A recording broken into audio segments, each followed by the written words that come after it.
Let's take a look at our race analysis. We'll be going 208 laps. That totals 312 miles, 500 kilometers for more than $1 million. And Ari, if everything goes green, they should go between 52 and 58 before they have to stop for fuel. That's right. And as you can see out there, that sun is blazingly hot. And that's going to play a big major factor here today as far as the tires is concerned and the handling of the car. With the track heating up as it is, the crews are going to have to play a lot of tire pressure when setting up their cars every pit stop. And my keys to the race here today are handling, tires, and Greg Ray's day. Obviously, Greg Ray can have a great day today, could clinch the championship, or not. So we'll see what happens there. But the handling and tires are critical today to get to victory lane. There is one more race to go in the season, but Greg Ray could clinch the championship here this afternoon.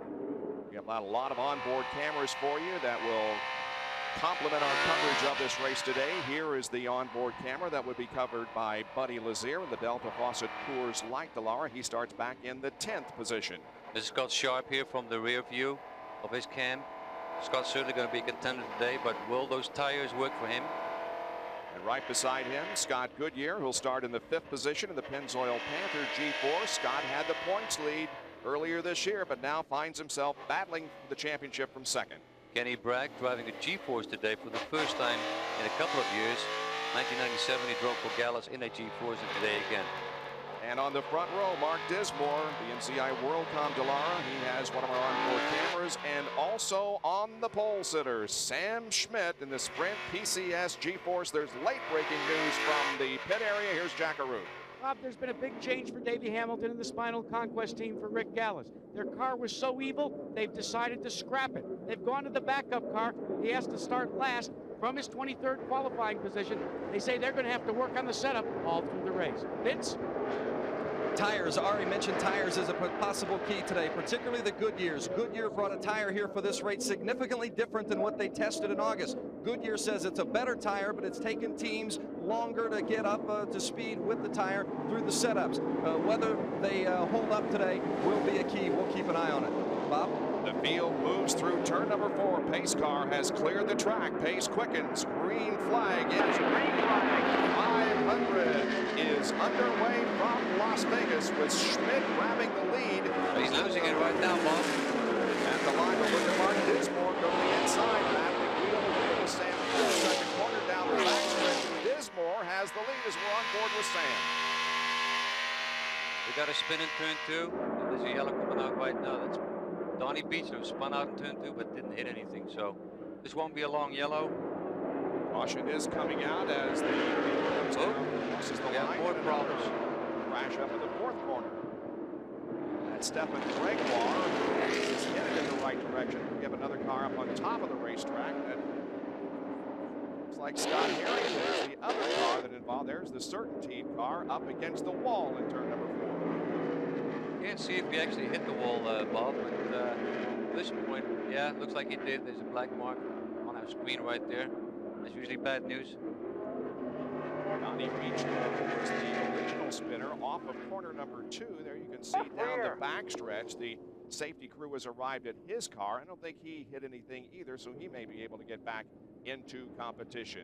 There is Harrington, and you can see the damage there on the left rear.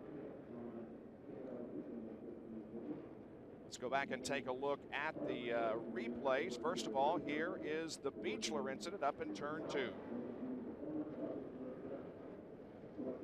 Here's Donnie spinning down low, not collecting anybody. Looks like he just got down on the grass, maybe a little bit low with a lot of traffic in the 2nd corner. Did a loop. Now, as the field moved around toward the 4th corner, as the caution flag was out, we had more trouble. And again, Scott Harrington down here really low on the racetrack, might have dropped the wheel, just barely missing Stephan Gregoire. Stephan missing him. There was the contact with the wall that Harrington had, so there is damage, and the left front is flat. Harrington is out of the race car. Jack has more on Stephan Gregoire. Well, Stephan confirmed that he was bumped from behind. He's been talking with Richie and Dick Simon on the Mexpro team. What they're trying to get resolved is for Stephan to go back to his original starting spot. That's the conversation taking place on pit road right now between Richie Simon and an IRL official. It's quite a funny situation where the yellow had to have been out, but when they entered turn 3, Scott Harrington for some reason lost it.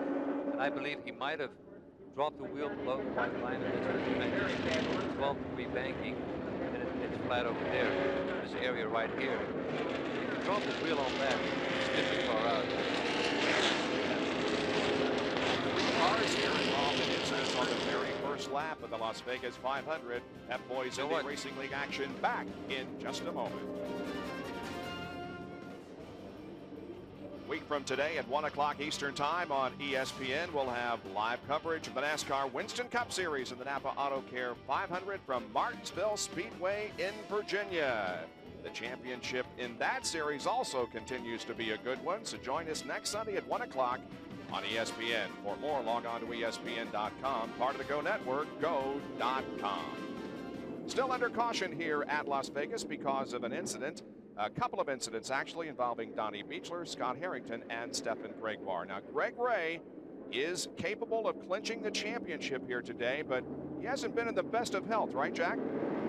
No question about it, Bob. In fact, yesterday he suffered from a head cold, but it's gotten worse. Before the start of the race, I had a chance to chat with him. He talked about the fact that now he's suffering from a gastrointestinal problem as well. One thing about telemetry, it can tell you the performance of the car, but it cannot tell you the health of the driver. Check in with Vince Welch. Scott Harrington is here. You see still with his helmet on after the incident. Scott, what happened? Well, I'm not really sure. I got a yellow over the radio, and everybody jumped on the binders going to 3, and I had to put a good head of steam going. I had to get on the brakes. You know, when you're in the middle of a turn in these cars, you got to get out of the throttle. You're done. There's not a banking gear to hold you down. So it was just a lazy spin, and I thought I was going to keep it off the wall, but unfortunately, it just barely brushed the wall. So we're going to try and fix it and get back out. How much damage? You talk about the A-arm. How much damage is done? Not much. I mean, if we can, it's time consuming, but as far as damage goes, it's very minimal. There's no bodywork damage. Everything's fine. It just kinked one of the A-arms. This team has done a great job this season. One car, one motor, and they still seem to be contenders race in, race out, but a tough start today for Scott Harrington. Scott had never raced here at Las Vegas before, and you're right, it's one of the more underfunded teams in the league. Only one car, one engine, but they've really done a remarkable job with that limited amount of equipment in the last few weeks. And looking at the speed they were going into turn 3, it looked like the yellow was called just a little bit late, so that's when you got that reaction of everybody getting out of the throttle, and Scott just got caught out by that, had to get out of the throttle, brake a little bit, it upset the car, and around he went. So we're getting set for a restart, but meanwhile, Stephan Gregoire has come in for a late pit stop. Well, he's changing his tires because he's probably flat spotted the ones that he spun out on earlier, and it's a little bit of a late stop for him to realize, shall I do this now or during my first pit stop? But he might as well do it now because he's pretty much back there anyway. He will join the field at the rear of the pack. Mark Dismore is the leader of the race with Schmidt right behind him, followed by Breck, Greg Ray, and Scott Goodyear. Those are your top 5, and 5 laps have been completed. They're about to complete lap number 6, and when they do, they will get the top flag back to competition. And the green is out, and a pass already here as they come down as Kenny Breck goes to the inside, and Sam Schmidt trying for second spot, and also a side-by-side battle back there for 4th position between Ray and Goodyear. Scott Goodyear is trying to go around the outside here with Greg Ray. These two guys are in the points battle as well. So Scott's going to try and keep as close as he can all day to Greg Ray because he knows when he finishes close to him, he still has a chance to wrap up that championship in Texas.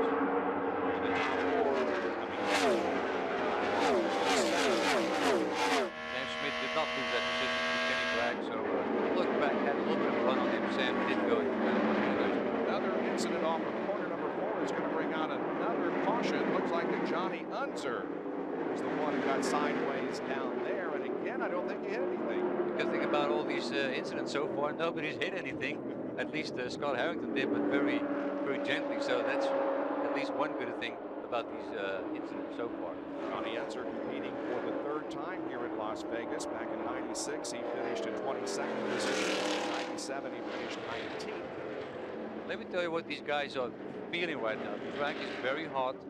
They haven't had really any laps to get up to speed, so the pressures are not up on these cars. These cars right now, they don't feel that great. They still have a lot of fuel in them. So it's very touchy out there. And it seems to me that with these spin outs, guys are going to experience loose handling racetrack. So replay and see if we can what happened here at Two Rest Racing. Looks like he was by himself.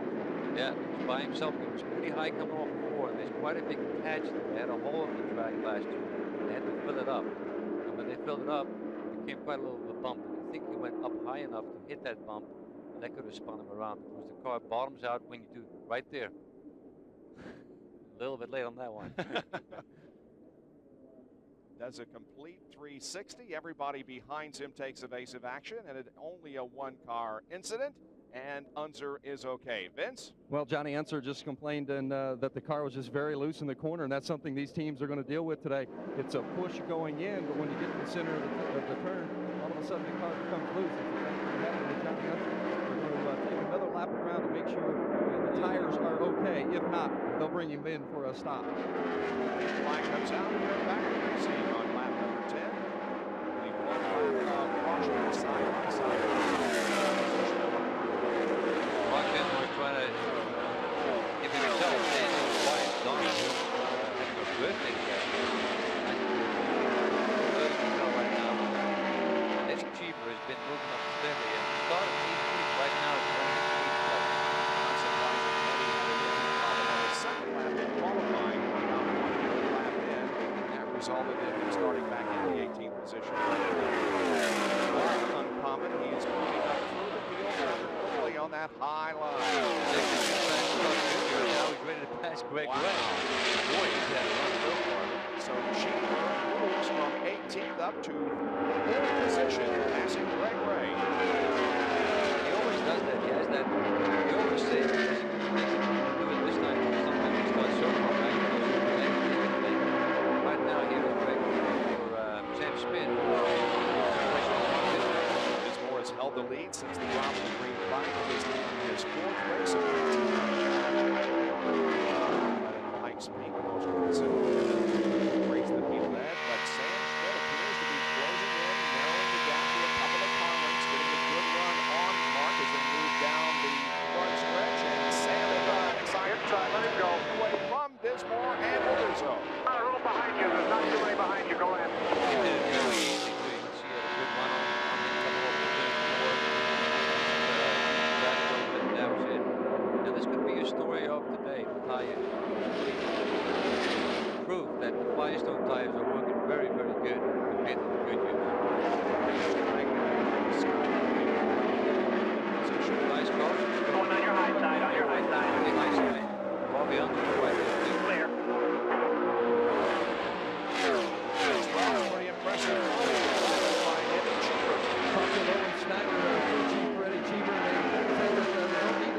Today, they just need a consistent race car because the track changes so aggressively. Stay consistent throughout the day, they're going to go to the front. And we're seeing that early from Eddie Cheever. They're ecstatic with the way his car is handling. Nice cross. I say the guy who appears to be struggling at the moment is Scott Goodyear, who's lost several positions there in that yellow car. That's right. Scott got held up a little bit by Joey Young in the yellow car, and then lost position for nice cross. But Scott Goodyear is on Goodyear tires. So is Mark Dismore. He's on Goodyear tires. So let's keep an eye on these guys and see how good they are. Goodyear has dropped back to the 8th position. Just ahead of him is Robbie Unser. Robbie Unser now is trying to put forward Greg Ray. Greg Ray seems to be running conservative today. He's thinking championship in life. That's going to be easy. Robbie Unser is going to take conservative right here going to Just 2 points are available this afternoon in the race. There are points awarded for qualifying, and now we see Scott Goodyear getting a good run on Greg Ray in the battle for the position. And they're going to be able to do as they cross the line. Greg Ray's car bobbled a little bit coming out of it before. You saw a slight wiggle, but I also saw a slight little wiggle in Scott Goodyear's steering movement. And Greg right now is fighting a loose race car. That's his problem right there. Goodyear takes the 7th position, drops back to 8th. Billy Vogt and Scott Shaw back in the position. That is the yellow car. Car in between Ray and Vogt is Johnny on the lap behind. Billy Vogt is also also on Goodyear track, as is Kenny Bragg. Those two guys are running pretty good right now. Better. And a caution on the racetrack. This time it's Willie T. Ribs. a little bit more than just a spin, as we have hard wall contact by Willie T. Ribs here in the tri-oval area, just off of turn number 4. Well, I guess Willie now felt the excitement of getting back in a race car, qualifying yesterday. Now he's feeling the dark side of racing, crashing it. Last time he competed in an IndyCar race was at the Indianapolis 500 in 1993. Got his ride with McCormick Motorsports, and we'll tell you more about when we return to Las Vegas Motor Speedway, where Sam Schmidt currently leads Dismore, Cheever, Breck, and Carlson.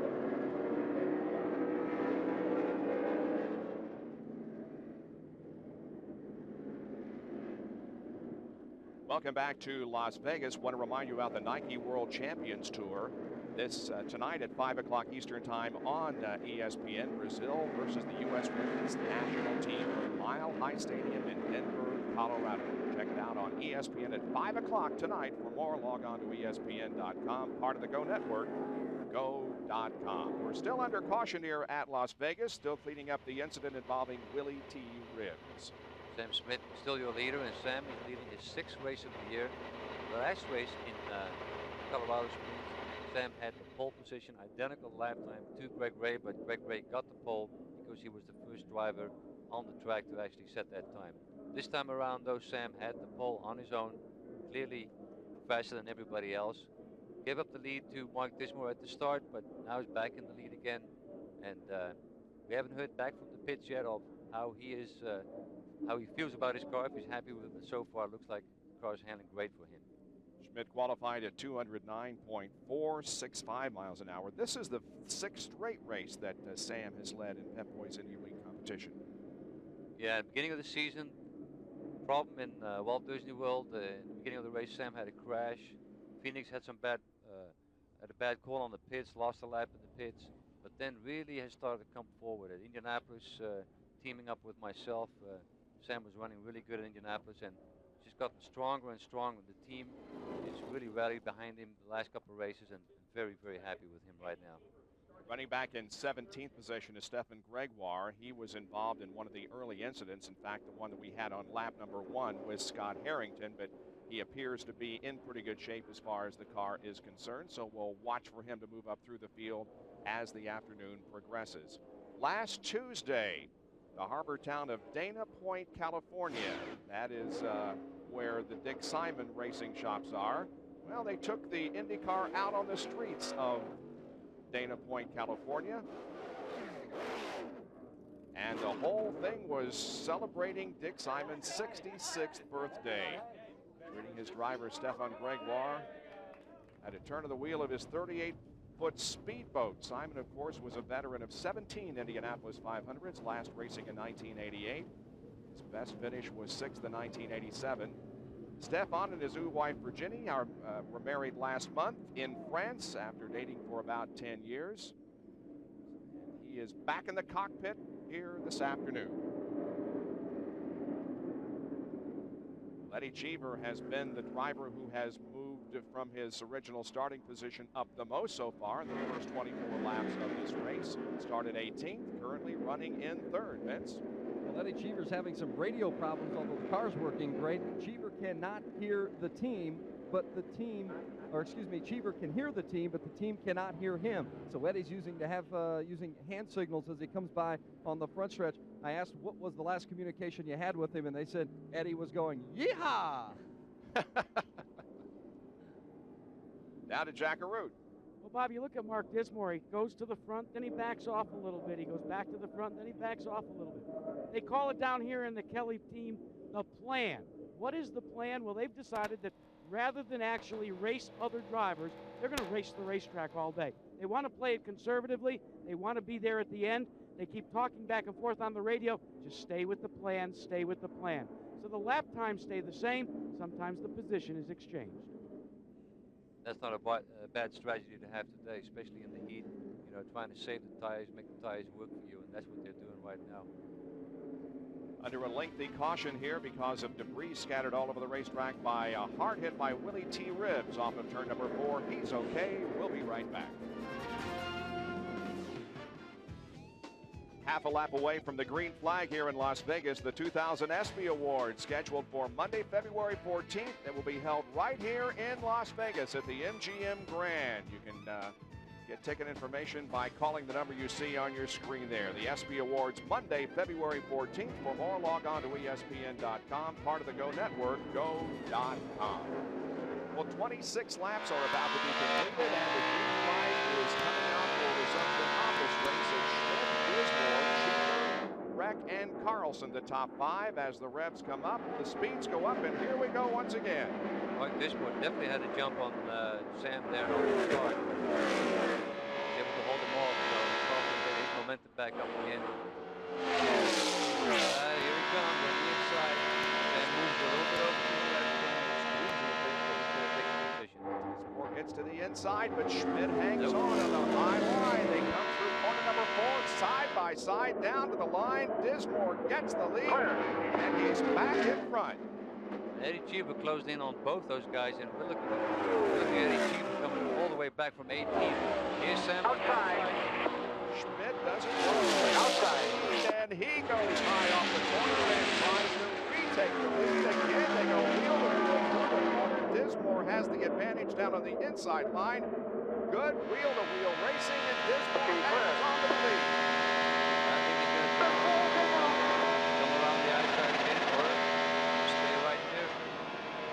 Here's some Delphi telemetry. Look at the speed and the RPMs and the throttle position once you get off that corner. Here comes Cheever. Cheever making a good run on Schmidt. Looks like Cheevers is coming inside, backed off. Cheever has been incredible in the first 29 laps. Cheevers is going to let him go. He's coming up. Now here comes Breck passing Schmidt for third. See what happened there? Sam Schmidt just lost his momentum a little bit. Boom. Kenny Breck is right there. That's what they said on the opening of the show. The field was so tight, stuff happens all the time. And great example right here. Got good hit done by Sam Schmidt there, too. First 6 cars running right together on the racetrack, and now Cheever will bid for the lead. Eddie Cheever down low on Mark Dismore. Cheever hit the Indy-powered car, blew the engine on the second lap of qualifying, and now from 18 starting position takes the lead, and Kenny Breck will move alongside, or try to move alongside Mark Dismore in the battle for second. That's what we have here. We have 3 of the top 4 cars are all running on Goodyear tires. Seems everybody's tires were pretty good today. And Jackaroo Sam Schmidt has gone back to 6th while we have some terrific battling up front. Bob, the problem is in tight traffic, Sam Schmidt cannot run as well when he's behind cars, specifically in turns 3 and 4. He's been working the weight jacker, Ari, but he hasn't found it to his liking yet. Can't get the car to stick in 3 and 4. Understand problem or loose problem he's complaining of. That's kind of hard to tell from here. And as you can see right down there, he was working the weight jacker, moving the weight from this side to that side there, or vice versa. We don't know yet. Ari, at first they thought the car was fairly neutral, but now all of a sudden it's gone just a little bit loose. As we said at the top of the show, that's the one way you don't want a car. Exactly. You want it to go a little bit, push a little bit, but you don't want it loose around here because you'll be standing up in the seat all day long. You're right on the edge through this turn 3 and 4. You're on Your high side, on your high side. so long. Right here, it's loaded so long that it's very tricky. Battle for pit position, and Schmidt retakes the spot and moves Scott Goodyear back to the 6th position. And we haven't talked about very much. Starting up here with Tom Buhl and Robbie Buhl. Dismore, Breck, and Cheever. Here's Eddie Cheever, who now begins to lengthen his lead a little bit on Kenny Breck. Just behind him is Robbie Unser, giving that car a good run. There you go. Here's Robbie getting a good run over the turn.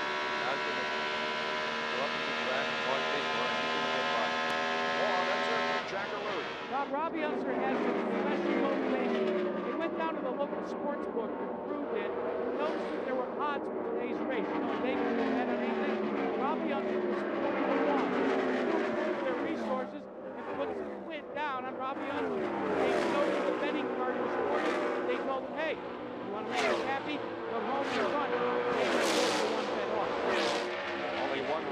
Las Vegas for Robbie. He started 27th and finished 16th in 1998. Amazing story to me is that most of the front runners, Eddie Cheever, Kenny Bragg, Mark Dismore, are all on the Goodyear tires. Greg Ray, who's on the highest number, is actually struggling a little bit today because he's dropped back to 10th position with that loose car. Again, coming to the pits. He's waiting for yellow right now, so they have an early pit stop. Here's the progression. Eddie Cheever started 18th by lap 7. He had passed 10 cars. Now maintains about a 1-second advantage on Kenny Bragg. Vince? Team Cheever had a strategy. Find a speed that was comfortable and stick with it. Let the rest of the field come back to him. Now that Cheever's running so much faster than everyone else, he's just got a steady, consistent car. Also, Owen Snyder told me when the car is working better in the heat than they expected, and the Goodyear tires are terrific. And his lead is not all that good as Kenny Bragg now begins to close in on the season. Bragg, of course, defending Pep Boys Indy Racing League champion and the winner of the Indianapolis 500 this year. He's second. Bobby Unser now third. Schmidt is fourth, and Mark Dismore, who led the early going in this race, is in fifth position. 39 laps completed. We'll be right back.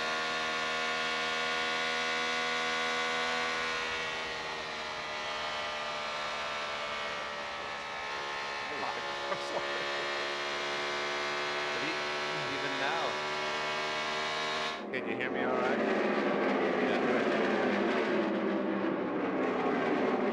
Robbie Unser just took second spot from Kenny Bragg.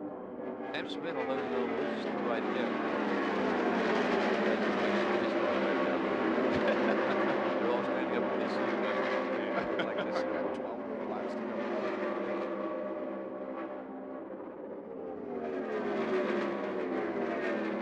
I don't need it. Hey, Ari. Yeah. Actually, what happened is they thought it was loose, but believe it or not, once he got away from the cars, it's a bad push. Okay. All right? He's about to skip. So what they did is, I think they saw part of the situation.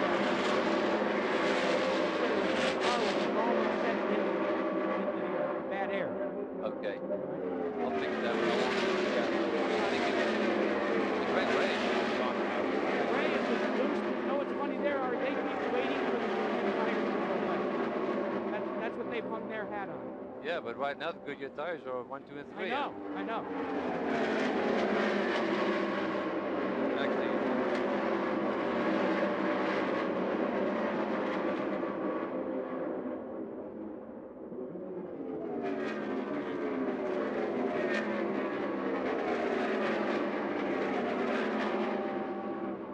Close my mic.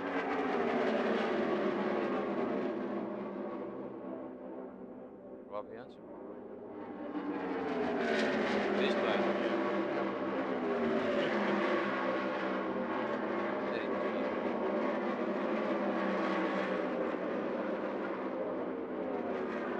Bob Jenkins, Ari Limebike, as well as back in Las Vegas Motor Speedway, the Las Vegas 500, the Pep Boys Indy Racing League. Moments ago, Johnny Unser was in a position of leader to pass Eddie Cheever for the lead, and all of a sudden, Unser loses second to Kenny Bragg, and now is under attack from Sam Schmidt. It's amazing. In one lap ago, he was challenging Eddie for the lead. Right now, he's fourth. So it gives us a lot of stuff to look at, which is great. On board with Schmidt as he goes down the backstretch, just about to complete the 6 laps. Here broadcast by Tony George, the founder of the Pep Boys Indy Racing League. The statement is being released today concerning the future of this league, and I have looked over the statement briefly, but Tony, I think it's best if you just describe basically what is contained in the statement. We all know that there have been negotiations going on between the Pep Boys Indy Racing League, Art FedEx Championship Series, regarding possible changes and coming together. What is the statement that you see? First of all, Bob, let me say that you had a great job. But a lot of dialogue that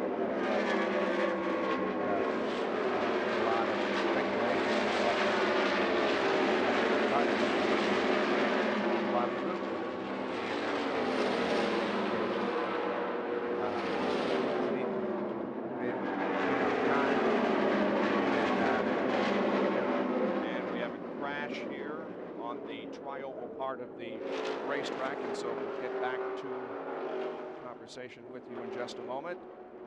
It appears to be Scott Goodyear who has crashed. Well, that's not a yellow car, guys, so I don't know who it is, but it's not. It is? Looks like the side of the car was torn off in the crash, and so what we're seeing is something other than the yellow. See, Scott's moving around. He appears to be okay, trying to take the steering wheel off. That was a very hard crash. That was a very hard crash. It ripped off all the bodywork on the other side of the car, and we thought it was a black car. He's moving around. What happened, Doug? You see it? But he's trying to get out, so that's a good sign. They are assisting him, but he's doing most of the work himself in unstrapping and unlatching everything that he's attached to and stepping out of the car under his own power. So that's terrific news, because it was a very hard crash, and of course that's one of the drivers that we were keeping a close eye on today regarding the championship for 1999. It's certainly a major blow to Scott here. But as you look at that car, you notice that all 4 tires are on it, and that's good. Considering the hard hit he took, all tires stayed on the car, and that's Let's take a look at it once again. Again, this is in turn 4. Oh! He was running fairly close to another car, but basically he just spin out just basically on his own. And you see the tire move around, bob around, but not going away from the car. This ought to be a good angle. It's his onboard camera down the backstretch now, setting into turn number 3.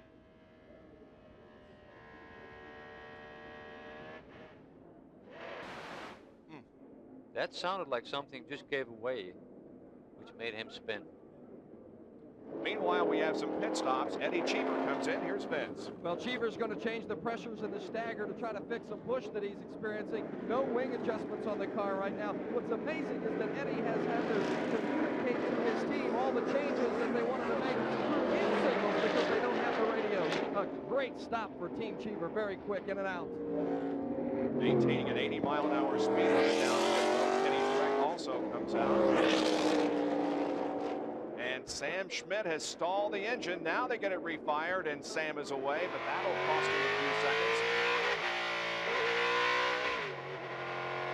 To stop being on the yellow is not that costly, but if you're running on the green, then quite a different story. This is a great chance for Greg Ray now to adjust his car, make it work better for him. And this round of pit stop just comes at a good time because it's lap number 51, and that's just about the time that they had planned to come in for the first round of pit stop. Sorry, Tony, sorry to have interrupted you. Let's get back to the statement regarding your talks with the other organizations recently. Well, as I was saying, there's just a lot of speculation, and I don't think a lot of people have a true appreciation for how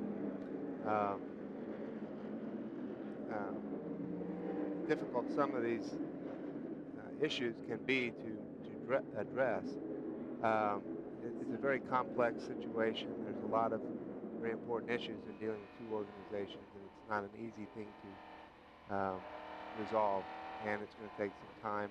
I'm sure dialogue will continue, and we'll try and have that in the spirit of what's in the best interest of open wheel racing and friendly competition.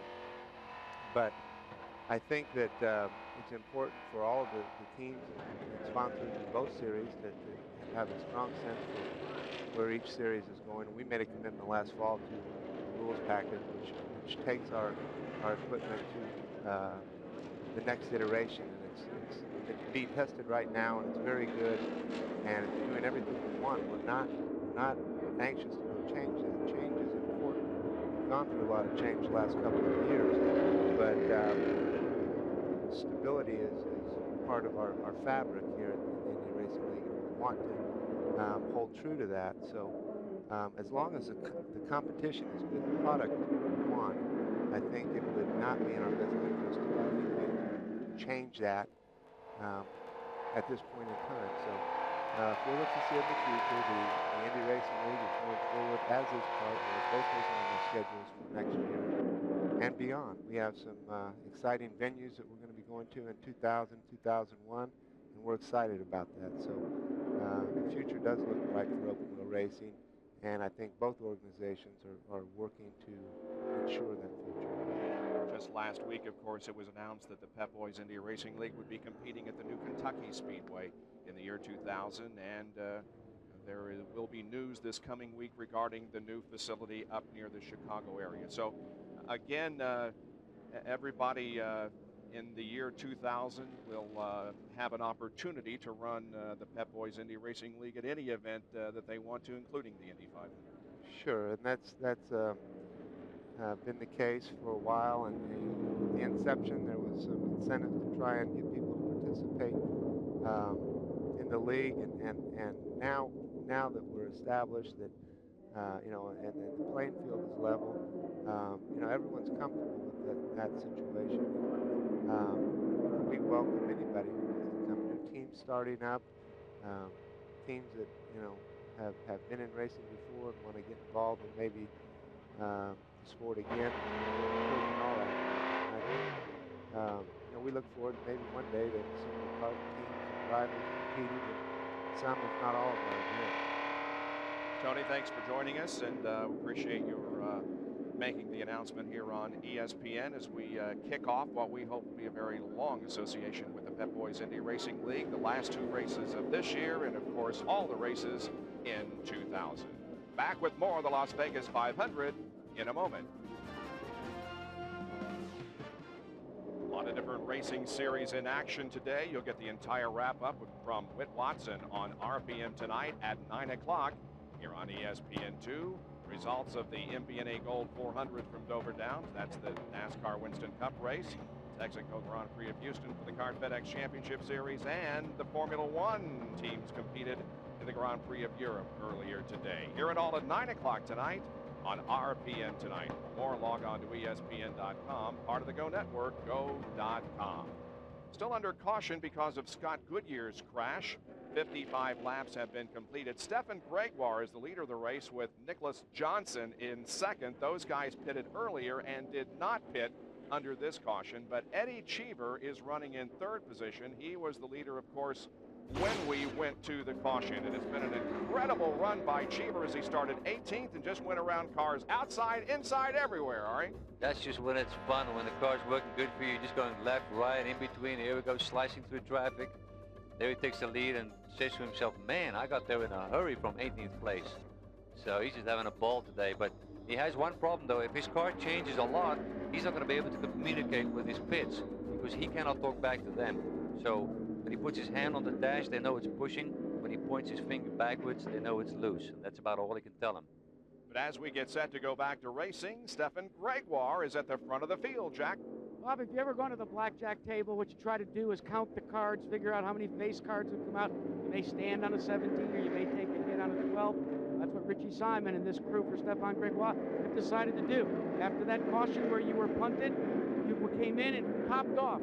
How big of a window does that open up for you, Richie? Well, we think we actually topped off twice, so now we think we've got about 30 laps to work with. The way the racetrack's been playing out, there may be another one, and it'll work out for us.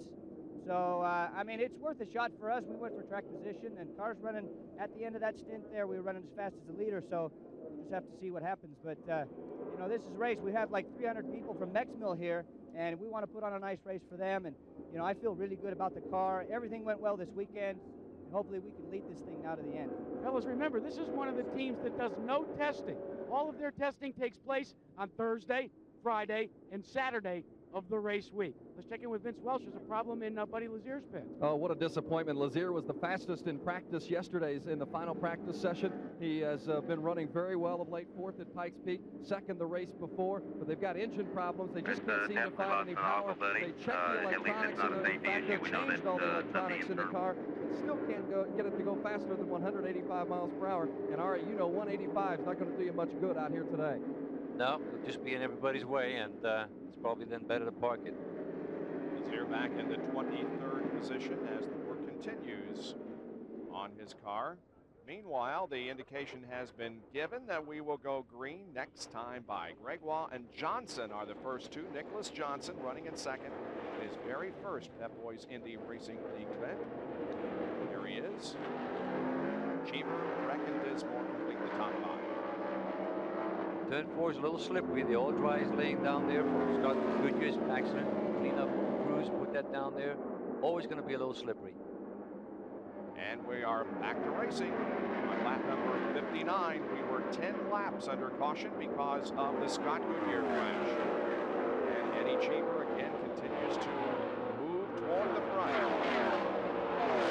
There he goes underneath Tyce Carlson. Looking to retake that lead. Right now he's in second place. Carlson is running at 19th spot. He is a lap down. And look at Cheever close up on Johnson, taking the second position. He just took the lead, Bob. I'm sorry to say it, but that was Gregoire. And here he goes underneath Jeff Ward, who's another lap down. Jeff Ward, uncharacteristically, running very slow this weekend and just struggling. But Eddie Cheever's back in the lead, where he wants to be. Here's Tyce Carlson. Looking to regain the position on, or at least trying to get back that lap. But Eddie Cheever just going to be fast to do that. Cheever just pulls away from everybody. He's put himself in the lead once again. Cheever has won earlier this year in the league as he opened the 1999 season with victory in Orlando. On board with Kenny Breck, who's running in third spot.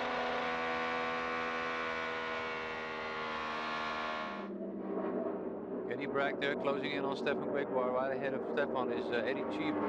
So now the field is settled down. But let's remember that Gregoire has less fuel on board than these other guys. The other guys do have new tires, fresh rubber, so that will make them a little bit quicker. But he has less fuel on board, so it's kind of a trade-off. But it looks like the new tires are a better way to go. Stephan cannot keep up with the guys running up front. More on Kenny Breck from Jackaroo. Well, Bob, Tim Wardrop, as Ari Lyondike alluded to, is calling the engineering shots on this car for Kenny Breck. They had a little bit of an understeer condition before that last pit stop. They solved it with a front wing adjustment, Ari. And according to Tim, right now, Kenny Breck likes this G-force that he's running. The G-force seems to be the better car on this particular track, but having said that, Eddie Cheever is the leader in the Lara, running on Goodyear tires. Kenny Breck is on Goodyear tires. For a moment, I thought he was going to close in just past Stephan, but Stephan kind of cut him off a little bit, cost him his momentum, and it takes about 1 or 2 laps to get the momentum back up, to get up to full speed. Top three running about equal distance from each other on board with Breck once again. He has competed twice here in Las Vegas, finished 20th, finished 10th. Last year again, he closes in on Gregoire for the second spot. Good run on him coming down through the trioval here, the D-shaped racetrack, and Breck goes to second. Tyce Carlson right there behind Gregoire is actually looking to pass him as well, but obviously Tyce is a lap down, so he's out of our picture as far as that goes. Carlson is a lap down. He isn't any threat to get back on the lap right now. He's running at just about the same speed as those running up front. Vince has more on Eddie Cheever, who just continues to pull away. Yeah, they've not even touched the race car as far as the chassis adjustment is concerned. They've gone up a step on the stagger, but otherwise the race car is handled perfectly, and it's a good day to be in front of Eddie Cheever. Infinity racing in Los Angeles, just 5 hours away, so this is supposed to be a hometown race as Infinity will get a lot of company executives here this weekend. You got to believe, as the lone and power machine in the car, those executives are very happy to see 51 running up front. The thing in the back of his mind is, yesterday in qualifying, I had a problem with my engine. Is it going to hold up for me today? I'm sure Eddie's thinking about that.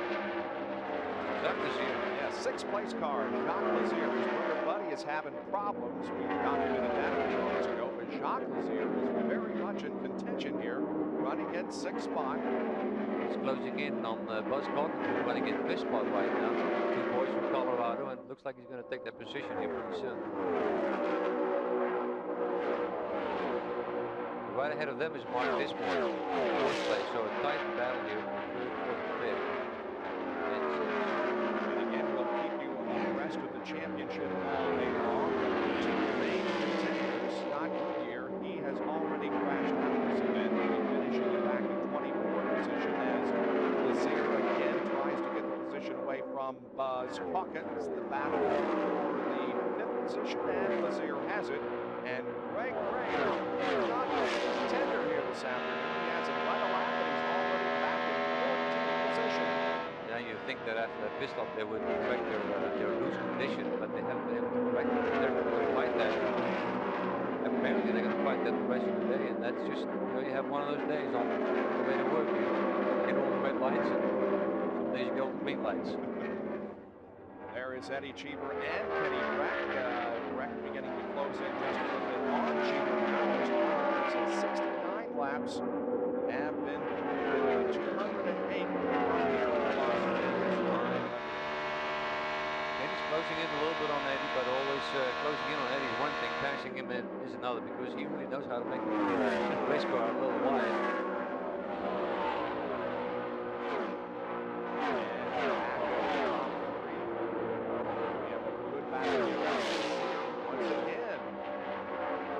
That Pokemon machine get by Gregoire. And the track in turn 3, right in that area there, gets very tight, makes very tight radius. And when you go underneath a guy there, you usually have to back up a little bit and then settle for the exit of the turn, which is exactly what he's doing right here. And Jack Lazier is in 4th position. Buddy Lazier came here on Thursday, and they were confused, Rob. They didn't have really much of a handle on this racetrack. They hung up, they talked about it. They talked about the fact that, look, let's approach it like Pikes Peak on steroids. So they went to their Pikes Peak setup, and they adjusted them a little bit. But what Jacques Lazier did, that I find so fascinating, is they were the latest crew of every single team. And there's been a change in the lead, guys. Yeah, the power team has powered itself to the front as Kenny Breck takes the lead from Eddie Cheever. Boy, and you know, that G-Force is working very good for AJ Foyt's team there, and they haven't run that car in 98 or 99, and this is 2 races to go. AJ Foyt said to himself, I'm going to throw everything I have at this championship. With Kenny Breck being 3rd in the points, right now leading the race, is exactly where they wanted to be in contention. Make up major ground in this race, and of course there's another event to go, so don't count Breck out of a second consecutive title in the Pep Boys Indy Racing League. Breck leads over Cheever and Dismore.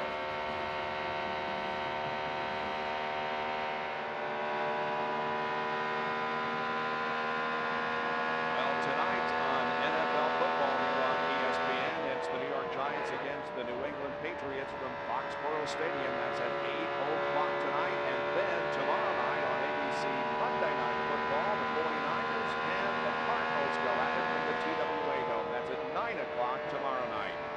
Or log on to ESPN.com, part of the Go Network, Go.com.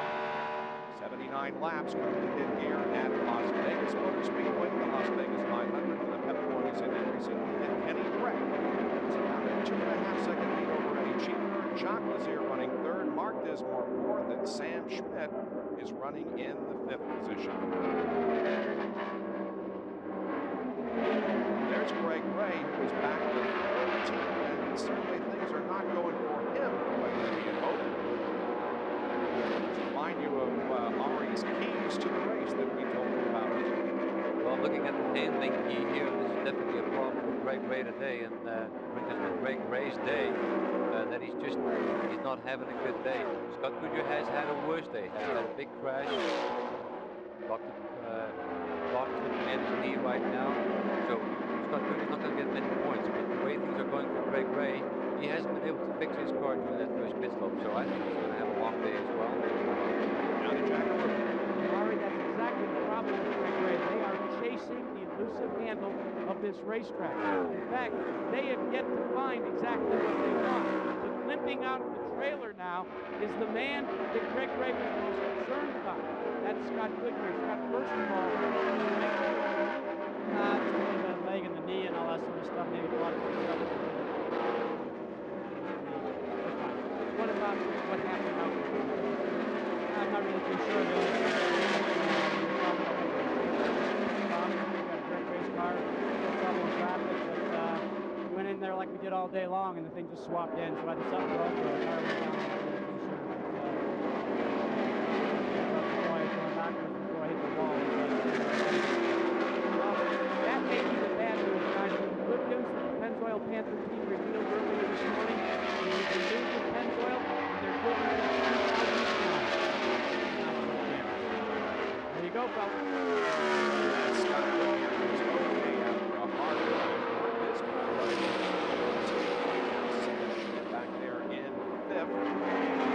Damage was closing in a little bit, but got caught up in traffic there, and well, that means they should start working that all over again and get this momentum back. One guy today so far is just making great strides towards the championship at the end of the year is Kenny Braxton leading this race. Sam Schmidt here will watch the telemetry. Courtesy of 12.5 on 199 miles, a little over, just about 200 miles an hour. There went up to 203. Steve Knapp has joined us here in the broadcast booth. Steve is on the mend from an accident suffered at Atlanta earlier this year. How are you doing? Got the neck brace on, I see, but you look good. Yeah, no, I'm feeling good. You know, I'd like to thank everybody for all the cards and everything everybody sent me. Just dying to get back into the car. And, boy, it's pretty action-packed up in this booth. I didn't realize how much work you guys did up there. Yeah. It's pretty wild, isn't it? It's more than any cargo, Steve. So are you in rehab? What are you doing? Yeah, I'm getting rehab on my shoulder right now, and I'll start rehab on my neck the 1st of October. I should be out of my brace by the end of October. Back in November. See Sam Schmidt taking the fourth position there from Mark Dismore. 27 car, we understand. That's Nicholas Johnson. He has made it to pit lane. We understand there's some fluency coming in that car, so it could be a situation in which his first Pet Boys Indy Racing League event is over. For what he's doing up there in that area of the pit lane, you are. Looks like there's some smoke coming from the back, but it might be getting warm in there. But if it is warm, get out. Tyce Carlson was slowing on the front straight, really caused a little bit of problem there for Sam Schmidt, and then got passed again by Dismore, or almost got passed by Dismore, and he's on his way to pits. Fire there in the back of the Johnson car. He's out. Yeah. Yeah, he figured out I better get out of here. Probably a good idea. Nicholas Johnson from Sweden. There's Tyce Carlson following right back in the pit. Now there's a lot of water on pit lane, and that's going to be a problem for Tyce if he's leaving here pretty soon. He has to be careful accelerating out of the pit. Speed. Donald, Jack, a lot of activity down there near you. Well, indeed there is, while the leader, Kenny Breck, continues to go around the racetrack. His teammate who is driving in the car, the Harris car for AJ Boyd, Billy Boat, pulls onto pit road. They're going to go to work and make the nominal change. Now, the big key, folks, is to watch the nose of the car. If there's any major chassis changes that will come on the wing angle, no, there wasn't. Right there now sees led through from AJ Boyd stable, sends Brack's teammate back out of the racetrack. And here's Robbie Unser passing Mark Dismore for position. So Unser takes a spot away from Dismore as both of those cars run in the top five. Unser is fifth and Dismore in sixth position. The leader of the race continues to be Kenny Breck. At Las Vegas Motor Speedway, Johnny Unser has brushed the wall in turn number 4. Not a hard hit by any means. Car hasn't even stopped yet. There was just an incredible amount of traffic moving through turns 3 and 4, and I think Johnny was trying to be too courteous and got up in the loose stuff and couldn't keep it away from the wall. He got kind of hung out to dry there on the top side of the line of the racetrack and ended up in the grade. Just slid really gently into the wall, but just enough to put him out for the day. 3-car crash here at the Las Vegas 500 at Las Vegas Motor Speedway has brought out another caution. There were the 3 cars involved: Billy Boat, Mark Dismore, and John Hollinsworth. Everybody has walked away okay. Caution coming out on lap 112, and there's a lot of debris up in that corner. Let's see what happened. We can't really see what happened. Billy Boat is ahead of the pack there. Mark Dismore was a victim of that crash between Hollandsworth and Billy Boat. But it looks like Hollandsworth drove into the back of Billy. Those two cars started spinning around. Mark was very close. Really couldn't go left or right. Just went right smack in the middle of them. And His here you car see. got way up on Boats, didn't it? Yeah, he rode one of his wheels and got up in the air, but that happened at very slow speed. So. And once again, a major disappointment Right here. for Mark Dismore. There is the onboard camera showing you how he got up on Boat's car for a while. Mark Dismore has been so competitive this year, and you think that a victory is so close, but it seems things seem to go wrong at the most inopportune times. Let's go down to Jackaroo. Bob, another driver that is having more than his share of bad times today is the current point leader. Bernard entry 4, Greg Ray is on pit road. It's been here now for 3 laps. They have a big misfire in their engine. In fact, it's only firing on 7 cylinders. They've changed the wiring harness to the spark plugs. They've also changed the ECM. They're not sure what the problem is, but they're seeing their sizable point lead go up in smoke here in Las Vegas, Vince. And another team that has seen it go up in smoke. In fact, 3 teams, Boat, Dismore, and John Hollandsworth. This is John Lopes, team manager for John Hollandsworth Team Extreme. What happened? Any indication from John going into that turn? Well, I guess it's one of those things when you come to Vegas, you roll the dice and you either come up or down. We came up down. It looked like a racing deal. John just went in hard, was racing his heart out. We had 2 stalls in the pits. The crew came back. John came back. We were running 11th, strong. We were the fastest car on the track for several laps, and he just went in there as one of those racing deals. You know, we hate it for Lycos and Capcom, our sponsors, but also I think as a new team, the crew, John, they've been working their hearts out, and we'll be in Texas. We're looking forward to coming back. John Hollandsworth's had several good qualifying runs in a row. Look at that nice race finish together in Texas. Hollandsworth, Boat, and Dismore, the victims of this most recent incident. Steve Knapp, thanks for joining us up here, and best of luck in putting something together for 2000. Thank you very much, guys. We'll be back with more of the Las Vegas 500 in just a moment. Cleanup continues here at the Las Vegas 500. 3 cars involved in the most recent incident. Mark Dismore, John Hollandsworth, and also Billy Boat. And Greg Ray is on pit road, and Ray slowed when the green came out. The car just didn't seem to pick up speed, and that may already been a contributing factor to this incident. Crash was a result of Greg Ray being down on the bottom of the racetrack. John Hollandsworth here had to move up the track, but he didn't realize or whatever saw that Billy Boat was on his right side. So he had to move up because Greg Ray was running slow. And that's why the accident happened. It was a result of Greg Ray slowing down. And my question is, all of a sudden Greg Ray picked up a misfire. Did he pick up the misfire because he hit Mark Dismore earlier that hard? It rattled the equipment in there, the ignition box and other things. Well, in any case, it has not been a good day for the current points leader in the Pep Boys Indy Racing League, Greg Ray. He once again is on pit road. He's shown in 19th position right now. Back in a moment.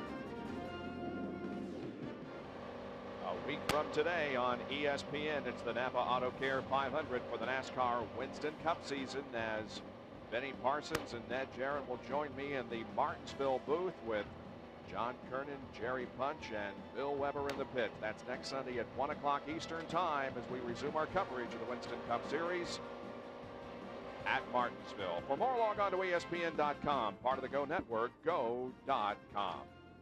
One guy we haven't talked about today is Robbie Buhl. Robbie started back in 21st position and is currently running in 8th. He has never finished outside the top 10 here at Las Vegas in 3 previous appearances. He finished 8th in 96, 3rd in 97, and 7th last year. What a great job this guy is doing. We, of course, all remember what happened to him at the Indianapolis 500 when he had car problems, then he crashed. He took a car from the A.J. Foyt stable, and within 45 minutes, they had the car prepared. He had it in the race, started back in the last row, and drove all the way to a top 10 finish. Robbie's had a fine day here today also. Robbie Buhl heads up the Racing for Kids program, and he's done a tremendous job throughout the years, visiting all children's hospitals throughout the country, and really puts in a great effort for those kids. In fact, last Thursday, he visited 56 sick children at the Las Vegas University Medical Center. It was his 4th visit to that hospital as part of his Racing for Kids program. Robbie Buhl currently running in 8th position, and there are 10 cars on the lead lap. He should be going back to green here before too long. 10 cars on the lead lap are Breck, Cheever, Lazier, Calkins, Schmidt, Robbie Unser, Davey Hamilton, Robbie Buhl, Robbie McGee is running in 9th position, and Scott Sharp in 10th. Again, a reminder that at 7 o'clock tonight, we're going to wrap up on all the day's activity, including the Ryder Cup, football, baseball, a lot of stuff going on. And Brian Kenny and Trey Wingo will have the report at 7 o'clock tonight on ESPN Sports Center. For more, log on to ESPN.com, part of the Go Network, go.com. Half a lap now away from going back to competition as the pace car pulls off the racetrack. Field moving through corner number 3. Kenny Breck and Eddie Cheever running in 1st and 2nd position. A good run by Jacques Lazier, who is in 3rd. As the green comes out, we are back to racing on lap 123. Here we're showing his nose on the inside just to make it rattle a little bit more. That looks with Kenny. Pretty much for that. Kenny's looking in his mirrors and that engine might be lasting, but it might be a false sense of security for him. Because today might just be the day that the engine will come through and win his first race. And he's run up the whole day long. One other thing you got to talk about is the fact that next year these engine sizes will be reduced from 4 liters to 3.5, as we see some and Xfinity has been working on that 3.5 liter engine now for quite a while, and they may hit the ground running up to 2,000. That's right. They have a lot of experience with that Vermont engine running 3.5 liters. But these guys have a good position to really take over the dominance of Will Aurora next year. And another car is in the fence in turn 4. And that appears to be Donnie Beechler, who spun on the opening lap and survives until lap 124 when the Big Daddy's barbecue sauce car comes in contact with the turn 4 wall. And it's quite a shame to see this many incidents here today. I think the key is the heat, track temperature well above 120 degrees. Tires are just having to work really, really hard here today. And, you know, with the conditions being great last night, maybe a night race would be a little bit better for us. I remember racing here at night, though, a couple of years ago, and it was terribly cold. Larry Curry is acting as a consultant for this Donnie Beechler car. There's Greg Ray. He's out of the race. We'll talk to him when we come back. Cleaning up the debris here at Las Vegas Motor Speedway in the Las Vegas 500 for the Pep Boys Indy Racing League. Donnie Beechler, the most recent driver to experience an incident. Take a look at what happened, as Beechler is a guy who epitomizes one reason why the Pep Boys Indy Racing League was formed. A young man from Springfield, Illinois. There he is running all by himself, Ari, and just lost it. That's right. Nothing really seems to be going on with the car or anything. Maybe just the car being loose for him anyway, behind other traffic, making it worse, and just lost it on his own. So I was saying, a young man from Springfield, Illinois, who grew up on the dirt tracks in the Indiana and Illinois area.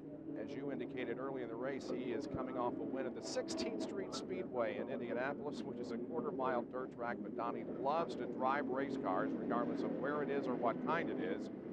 And unfortunately, his day has come to a premature end here this afternoon. Meanwhile, let's check on the status of Greg Ray. Doesn't look good, Vince. Well, anytime Greg Ray or any driver is standing here on the side talking with one of us while the cars are on the track, that's not a good sign. Greg, what happened? Well, I mean, it was really disappointing. You know, we had a good car, and I was taking it easy. In the first part of the race, we were running as quick as the leaders, and we worked our way back up. And I mean, it's unfortunate. Mark Dismore had he had a hard time on turn 4, and I had a big run on him. And I was going down low, and he kind of went to the white line, so I couldn't pass him there. So I went to the high side. I showed my nose to him all the way down the front straight, and I was side by side with him going into turn 1. And I mean, you know, Mark's the nicest guy in the world out of the car, but I've had more than one run-in with him on the racetrack. And I mean, he has rearview mirrors, and he has a spotter, and you know, I don't know why he did that. It was really uncalled for. And you know, we changed the nose, and you get back in the race. And unfortunately, I think that hit caused something to go wrong in the electrical system. So, we're going to have to rely on that home track advantage at the Texas Motor Speedway to see if we can get this thing finished up. Feeling better? I'm feeling a little angry right now, but I'll be healthy for Texas. Greg Ray looks to wrap up the championship in Texas, but it'll be quite a battle, especially if Kenny Breck, who's leading now, comes through with a victory. And that next Pep Boys Indy Racing League event, the last one of the 1999 season, is on October 17th, and you can see that race on ABC at 4 o'clock Eastern Time, the Lone Star 500. Unfortunately here, Rob, Donnie Beechler was not able to walk into the ambulance himself. We'll get an update on that later. He did get out of the car under his own power, but then sat on the car for quite a while and is in the ambulance. John Hollinsworth also being treated for an injury to his left foot. We'll be right back.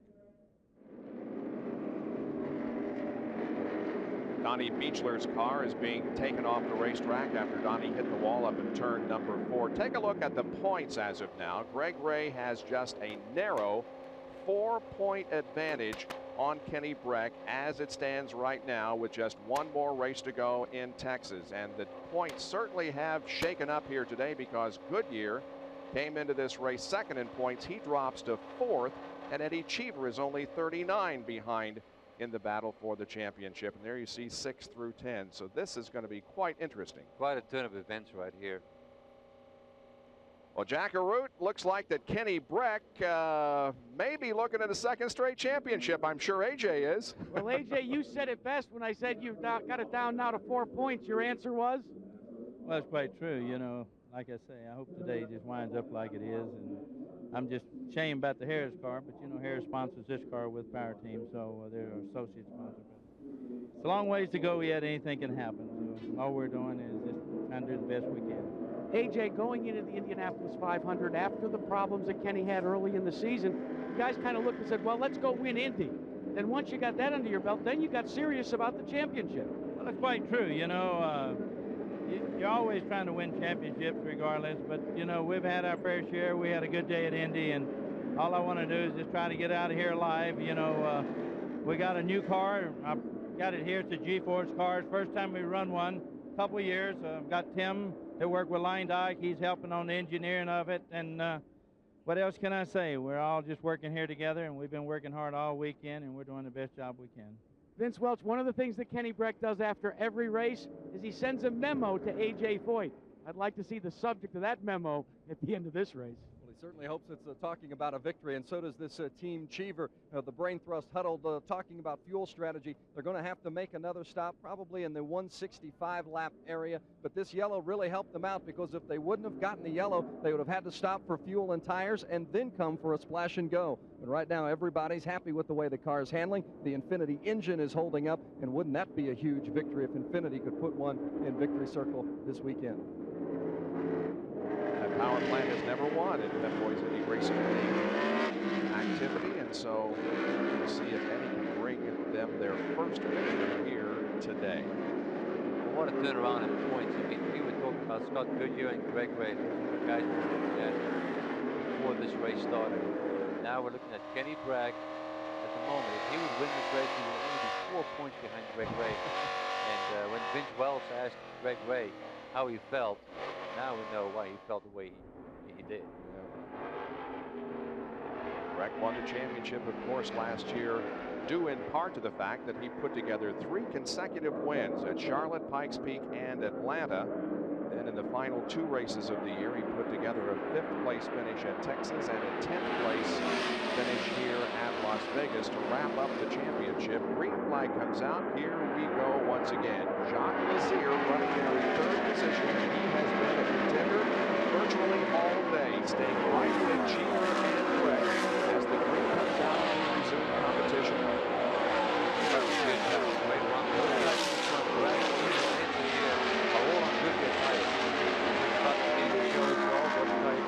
Well, we know Goodyears are working really well here today in this heat.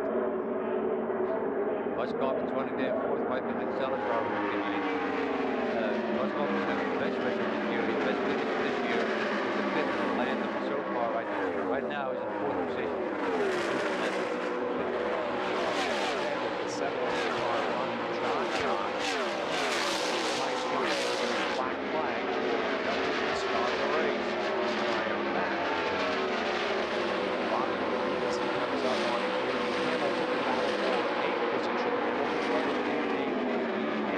Sharp is right there also. That's a three-car battle for position. Sharp looking to the inside of McGee and takes away that spot. So Sharp up to 9th. Yeah, Robbie got pretty close to quite a bit of velocity in the lane.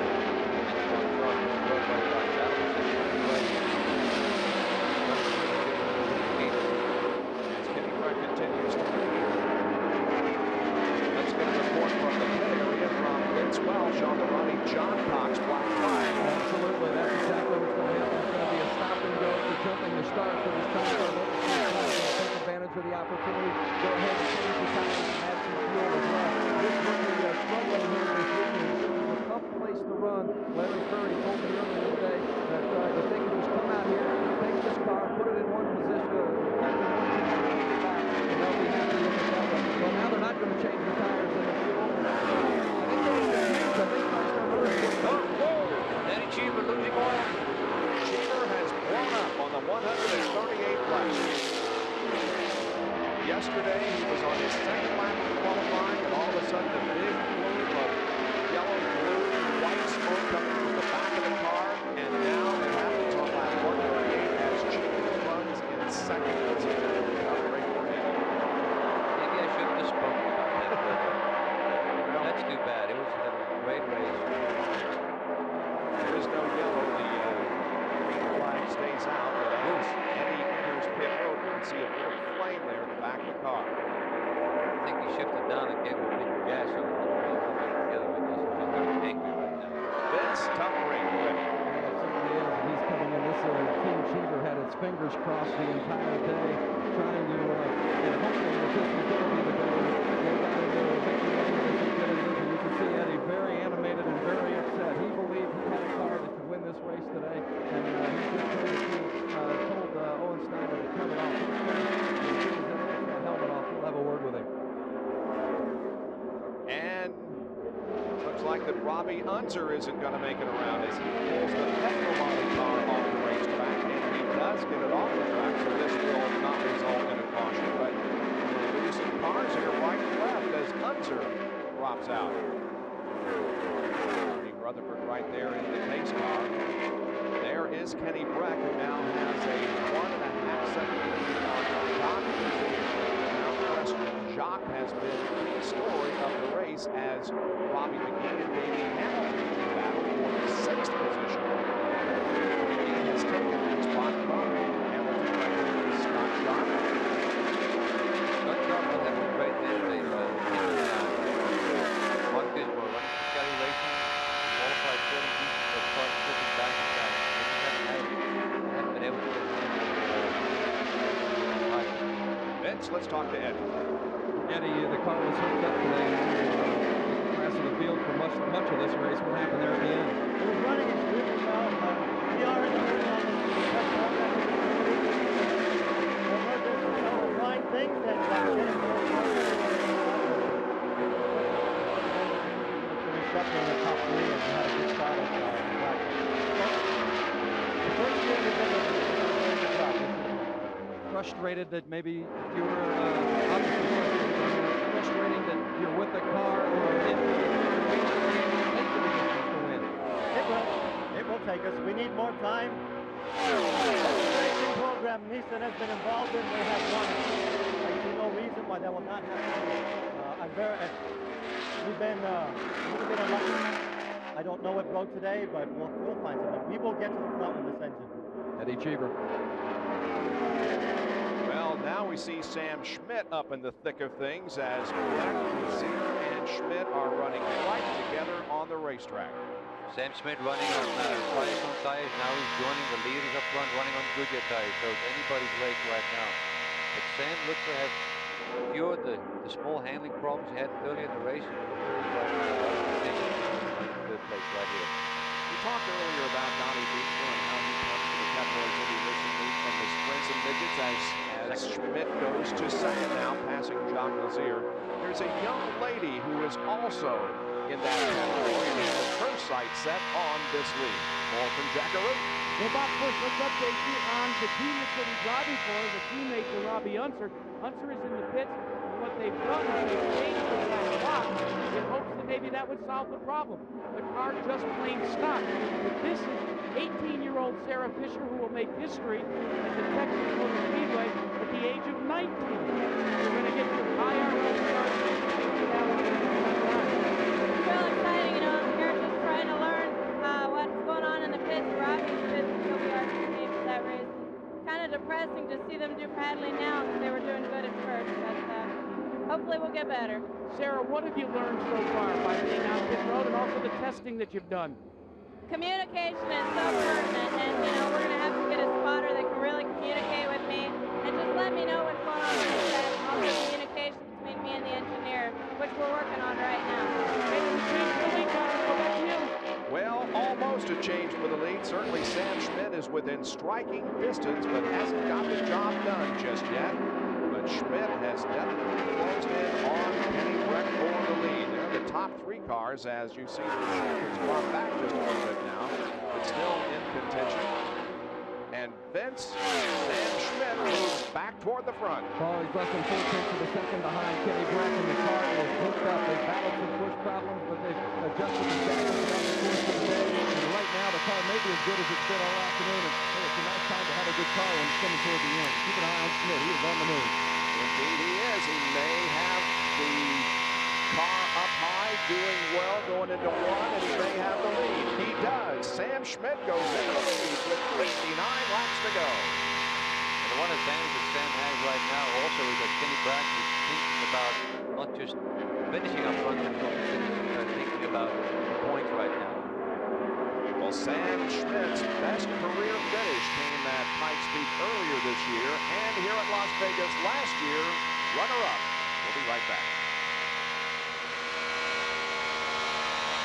Back at the Las Vegas 500 for the Pep Boys Indy Racing League. Sam Schmidt has the lead. We're on board with Kenny Breck. You notice anything that looks a little strange on it? Well, here we have some vibration going. You see the camera on top of the car? There's a little bit of vibration going on. That seems to happen with the Goodyear tires every so often. Jackaroo, is that what they're talking about down to the point pit? Bob, that's exactly what they're saying. That they won saving races, that they're going to pit in the next 5 laps. So AJ said this radio to Kenny said, can you hold on for 5? And I'll tell you what, I don't blame him, Molly. If we're going to say you couldn't, Kenny Breck said, okay. Well, the thing is, when it's vibrating like that, you're not sure. Is it tires or is it something else going away on my car? So you know it's like, oh, it's definitely something that looking forward to. Just here closing a little bit off Kenny Breck. Breck is holding on to the second spot, but there is Lazier closing down. Meanwhile, Sam Schmidt has widened his lead to 1.2 seconds over Breck. There is Lazier. And there is Robbie Buhl. And again, Buhl continues to turn in an incredible performance here this afternoon, running in 4th position after having started back in 21st. Yeah, he's having a great run, and Harry Short is a shot to the pitch there. A lot of good shots. In this race from Tony Stewart and Larry Kirk. This car a great run. It's still about 7 laps down in the 13th position. And Robbie Buhl, Indianapolis 500 this year, is having a good run. He's in 5th spot. And the Energizer Batteries car, and by the way, they announced a new sponsor on that car, or an associate sponsor, Batteries.com. They put on board with the green flag dropped at the start of this race.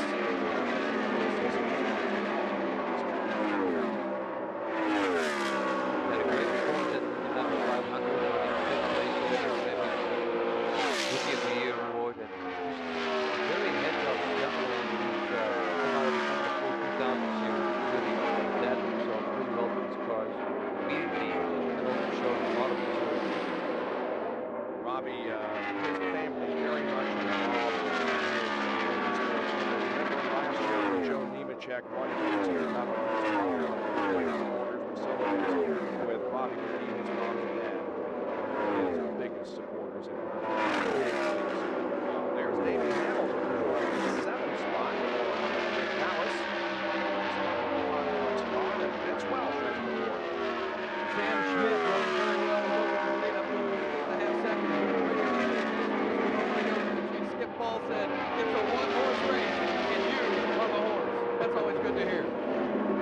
He's really opened it up here in the last few laps to well over 2 seconds. So Sam Schmidt, his first Pep Boys Indy Racing League win here this afternoon. And Speedway Racing is looking to repeat victory at this racetrack. Last year I won the race for Speedway Racing, and Sam Schmidt last year. And they struggled a little bit at the beginning of the race, but really got it dialed in now. And Sam seems to be running on rails, and that's what he wanted to do. And we have the caution out once again, as looks like Ronnie John Cox has come in contact with the wall. He's got damage on the right side of that car, and he bangs the inside wall in turn number 3 to bring the car to a halt, and the caution waves once again. So Ronnie John Cox, one of the TriStar drivers who we talked about just a few moments ago, running in 13th position, now finds himself crashed out at the Las Vegas 500.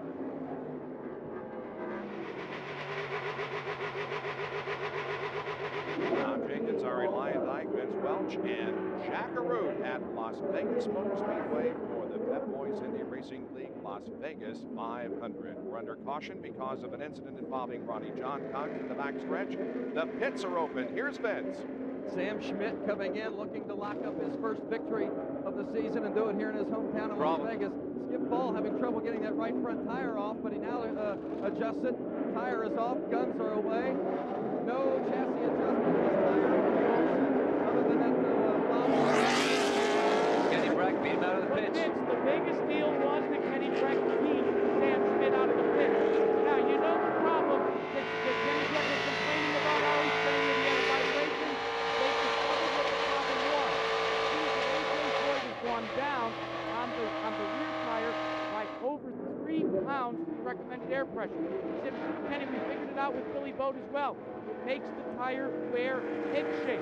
That's the vibration. So Kenny questioned a little bit and said, look, we'll go back to the middle. Don't worry about it. Might tighten the car up a little bit. So to compensate for that, there's a little bit of a wing adjustment in the front. He's got the lead, and we'll see if he can hang on to it when we go back to green. Meanwhile, let's go back and document this incident involving Ronnie John Cox. Let's find out if we can determine what happened. Just got up a little bit high, Ari. Same thing that happened to Robbie Unser. He got up a little bit high, but carried quite a bit more speed coming off the turn. He goes all the way down the back straight. Right now, he can't brake, he can't steer. He's not really doing anything. He's a passenger. Comes to the inside of the track here, and you see he's going to hit this curve that it belongs to the road course right there. But he's quite he slowed down quite a bit, so it wasn't a big deal. But just imagine hitting that curve at high speed. Yep. And then he just tapped the wall on the inside there. And the other story during this caution involves Jacques Lazier. He slowed dramatically on the racetrack. They're pushing him to his pit, Vince. Yeah, Jacques Lazier's car stalled, and they're not exactly sure why. It stalled as if it was out of fuel, but telemetry says they've got 3 gallons left. So they need to get it here to the pit box and investigate it further. But certainly it's going to put an end to a very strong day for the Truselli Racing Team's performance and Jacques Lazier. One that the team and Jacques can be very, very proud of. But he does lose a lap, and now that leaves us 7 cars on the lead lap at 166 laps. Back in a moment. We have tennis, we have football, we have baseball, we have racing. We have a number of things to cover for you tonight on SportsCenter on ESPN at 7 o'clock tonight. Brian Kenny and Trey Wingo will have the report for you.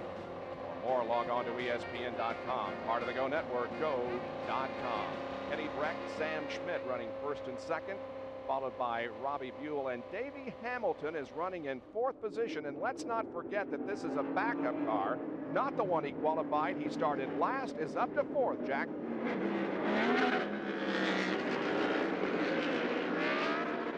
Jack's not there. I'll just talk about it, Bob.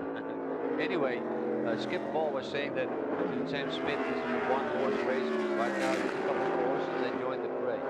Kenny Brack is leading. Robbie Buhl had a great day. And this man, Davey Hamilton, started last, didn't run this car even today, and running a really good race. Davey Hamilton, you can always count on him to be there at the end of the day. This attrition-full race, that's certainly an asset.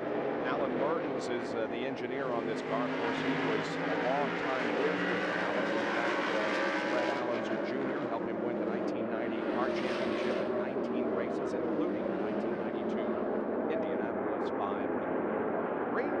comes out once again. We are back to He's not on the lead lap of the in the turn number 1. Kenny Bragg had a great jump advantage. He was a lot of but was here on the left right behind the first one. Robbie Buhl on the bottom of the track, and up high behind the wall. David Hamilton looking to take third place from Robbie Buhl. And it looks like he's going to get it done here, Bob.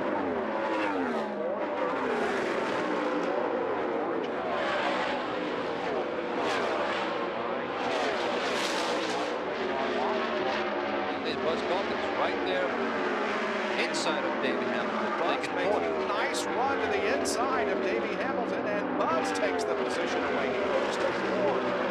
Again, good side-by-side racing here, and there's Scott Sharp, who's also in that battle. Scott Sharp is running for that position as well, and Gregoire is kind of messing things up over there. Gregoire is not running off the pace, so he's just doing his thing. Has his mic fixed. Let's talk to Rick Gallis. Actually, I paid the batteries. The Energizer team, he gave us a new battery. Rick Gallis, before this race, when you knew you had to go to the backup car, you said, I want my mommy. What about right now? Well, Dave's doing a great job out there, and it's kind of come back to us, so we're happy to fight hard right now. Let's talk about a few rumors. One that seems to circulate about a guy from Albuquerque named Unser. Al Unser Jr. was seen at White Beach Race Field. Negotiation. Is he coming IRL racing for you guys? We'd love to have Al, and we are talking. Right now, I want to worry about Dave. There's also the possibility, boys and girls, that there may be a new sponsor coming to Dallas. Well, all kinds of things to look forward to in the 2000 season. But that brings in Al Unser Jr. Yeah, because he doesn't want to talk about it right now. That's usually a good sign that it's going to happen. But, we don't know yet. We'll see. Robbie Buhl did get around Up Kenny Breck, yep. Now a 2-second lead over Schmidt, though, and Schmidt doesn't seem to be knocking it off very quickly. No, you see that pit stop, they made that tire adjustment, that might have been the trick. And we don't have that many laps remaining here. So these two guys duking it out to the finish. Down to Jack Root once again with Robbie Unser. Well, Robbie, you let it ride, you started looking like you were going to hit the jackpot, and then it was, oh, close. It was. I think we had the best chance we had this year today. The car was really working good. The car was handling, you know. We just lost the fuel pump. And that's the way it goes some days. But the guys really have done a good job this weekend. They've come here on basically nothing. And they put their heart out, and we were fast. Sarah Fisher is your teammate at the grand finale. That's yet to be determined, but that's what it looks like it's going to be. And it's going to have a fun time because it's a hard day out there. You know what? The older he gets, the more he looks like his daddy. Yeah.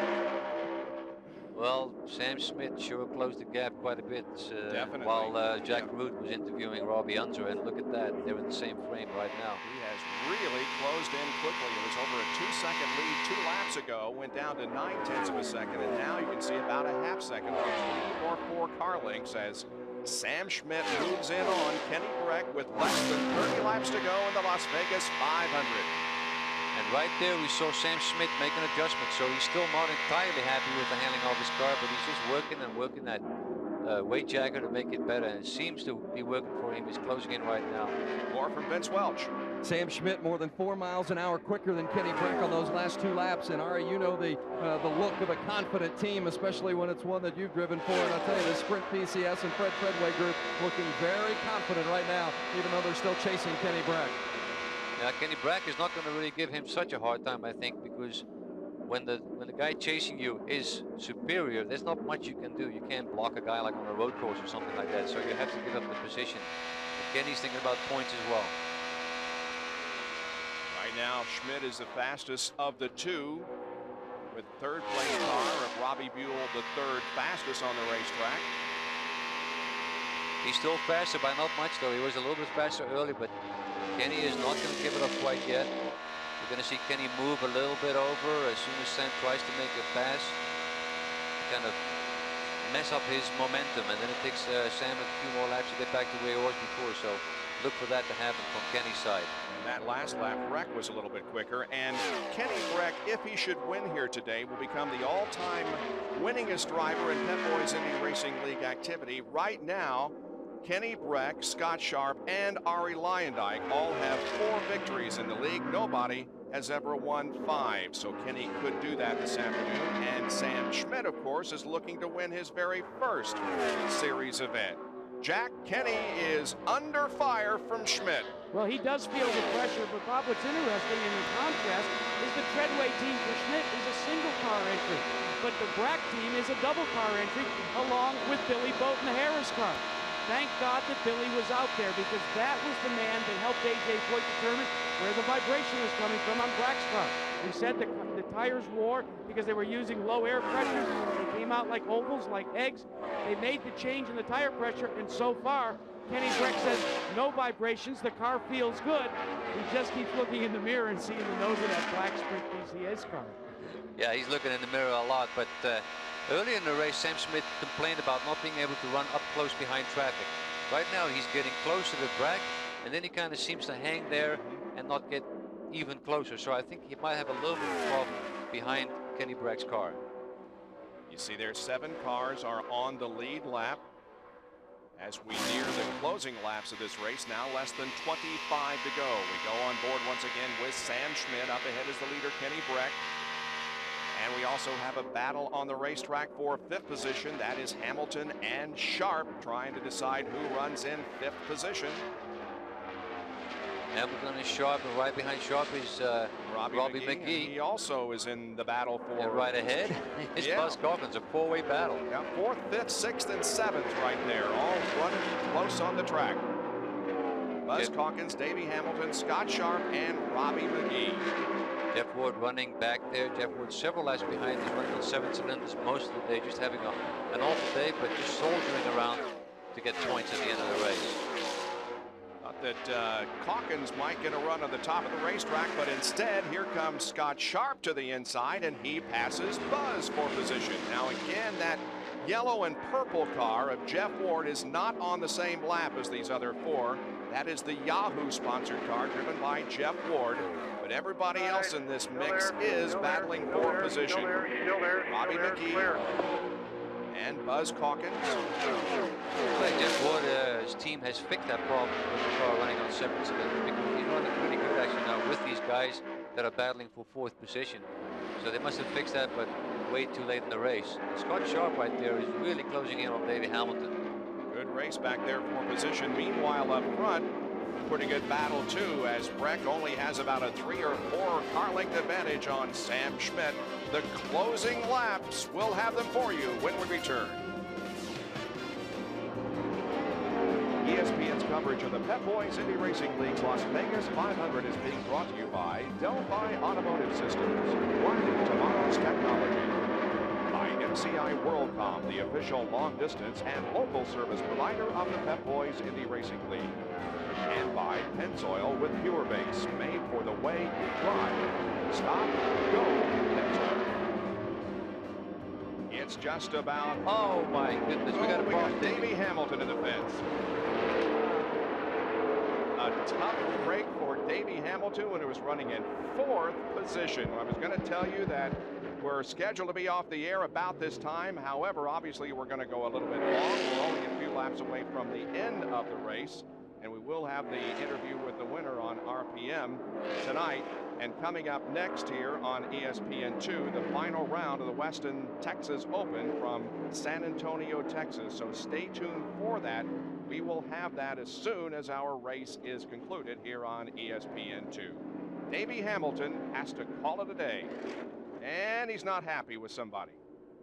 Who did he point at? Somebody was, somebody put him up in the gray. It was not a big hit. He got into the gray, slid off, just slid up the track, and I think he was pointing his finger maybe at Scott Sharp because they were battling earlier before we went to the break. Well, they were really battling for position. 4 cars, as a matter of fact, and to add to that, the fact that the leaders, Breck and Schmidt, were also coming up to lap those guys, so that also added to the amount of traffic that was there in turns 3 and 4 when Davey got up against the fence. It was quite congested. Kenny Bragg was able to get by 2 cars, Robbie McGee and Buzz Calkins. And when he got by those 2, there was quite a big gap between Kenny Bragg and Sam Schmidt. And then, of course, this accident happened, and now we're going to get a restart, shootout. Yeah, let's see if we can. Scott Sharp goes to the inside and touches, slightly touches the side part of Davey Hamilton's car. You can see the tire mark right there, and it doesn't take much of a touch to send you off into the gray and into the wall. Here's another replay slow-mo, and he slides up the track. Scott Sharp does, and touches Davey Hamilton. Coming into this race, Davey Hamilton was 5th in the point standing, so again, a contender for the championship. 13 were mathematically still eligible to win the championship as we enter this event. There's the contact between Scott Sharp and Davey Hamilton that sent Davey up into the wall.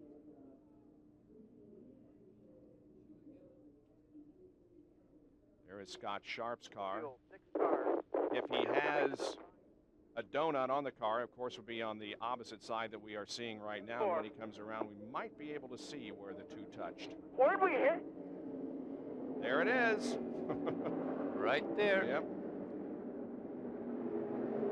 So indeed, there was contact between Scott Sharp and right Davey there. Hamilton. When you look at what's going on here, the spotter has told Davey Hamilton your inside is somebody's there.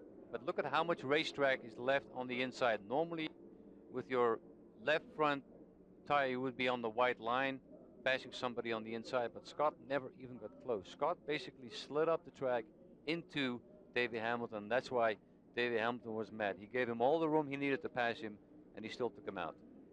Well, Davey Hamilton is okay. We understand that Donnie Beechler is being held in the Enfield Medical Care Center just for observation. Again, when he crashed, he did get out of the car under his own power, but sat on the car for quite a while and then was loaded into the ambulance. So I don't think it's a serious injury for Donnie Beechler, and everybody else is okay, despite the fact that we had some pretty hard hits here this afternoon, including those Willie T. Ribbs and Scott Goodyear, both of whom were not injured. Again, we remind you to stick around for the final round of the Weston Texas Open coming up from San Antonio, Texas. Coming up to the halfway there. Scott There he is, Sharp start finish. is making a pit stop here in the late stages of the event. And a reminder that the final race of the Pep Boys Indy Racing League 1999 series is going to be in Texas. It's the mall.com, the 500K at Texas Motor Speedway. And boy, the championship is really up for grabs now because, again, Greg Ray had problems earlier in the day, but so did Scott Goodyear. And so it is going to be a really good battle for the championship in the mall.com 500 from Texas Motor Speedway. Boy, Kenny Breck has quite a bit of racetrack between himself and Sam as the green flag comes out. Kenny's been great on the restarts. He's just, really got it. And Salazar is spinning. No contact, though, and let's see if it goes yellow or if they keep it going.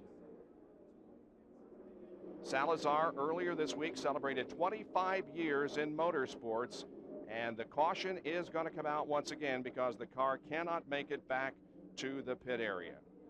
And this is really playing into the hands of A.J. Foyt and Kenny Bragg with the power team because, with 8-10 laps remaining, this could be a few more laps on the yellow. And Sam was strong, but he wasn't really making a lot of headway trying to get around Kenny Bragg, so this is really playing into their hands. Well, now it's time to plot strategy for the final few laps. What are they saying down where you are, Jack? Well, Bob, forget strategy right now. A.J. Foyt is playing psychiatrist for his driver, Kenny Bragg. The vibration has returned, and Kenny has been complaining about it. At one time, A.J. just told him, look, just drive the car. I told you, it's just the tires. Then during the last caution, they had a long, extended conversation. It kind of went like this. Kenny, I know it's difficult, but it is just the tire vibration, especially on the restarts. Consider maybe starting in 5th gear, a little bit higher, so maybe the vibration won't be so bad. I'm telling you, I guarantee you, it is just the tires. If you can live with it, you can win. And then A.J. Foyt said something I have never heard him tell another driver. I feel for you, buddy. Back to Vince. Well, communication between Sam Schmidt and Skip Fall. Skip told Sam, you're getting too far underneath him. Try to come off the turn. You get a better run coming off the turn. Said just like you do in practice, and that was just before Salazar has spun and brought out the yellow flag. I talked to Skip before in the first yellow, and he said, not a problem. We've still got plenty of time. But Ari, maybe you can talk about this. The second yellow brought out by Salazar, maybe a little more costly for Schmidt than the first. Definitely so, and now he's just got a handful of laps to get it done, and he better get it done as fast as he can. But what he really needs to do is get closer to Kenny Brack on the restarts. He's losing a little bit too much position, drag time between Kenny and himself on the restarts. As we saw on this last one, there was quite a bit of spread between the two of them. Salazar's car is being towed down to the end of pit road, and his car will be off the racetrack before too long. Salazar, certainly a national hero in Chile. He began his career 25 years ago, won the Saloon Car Championship in the country of Chile, and today a top contender, in fact, a winner here at Las Vegas 2 years ago. Welcome back to ESPN's coverage of the Las Vegas 500 from Las Vegas Motor Speedway. We're running just a little bit over, but we'll have about 7 laps to go when we get the green flag here, and 1 more lap coming up at the conclusion of our event, the final round of the Weston Texas Open from San Antonio. We will not have an interview with the winner live, but you will be able to hear it on RPN tonight. Pace car lights are still on, which means they have to go around one more time, and I bet you Sam Schmidt and the entire Treadway team is just fuming right now. It's taken quite a long time for that car of Salazar to be towed around into the pits. We had gotten an indication that we were going to go back green this time around, but apparently not, as Salazar's car is still not off the racetrack. So they're going to complete 202 laps. Yeah. As now the emotions begin to... next time by. 5 to go. Next time by. Next time by. And the green flag is out. Green is out, so here we go. Lap 203, the green comes out. Battle for position right here, Buzz Calkins and Robbie McGee. They're going at it, and of course our leaders are going at it, so it's still quite an exciting race here towards the end. McGee looking to the inside of Calkins, cannot take the position. That is the battle for 4th spot. Robbie Buhl is running in 3rd. Make that... to me, those guys are running in 3rd and 4th.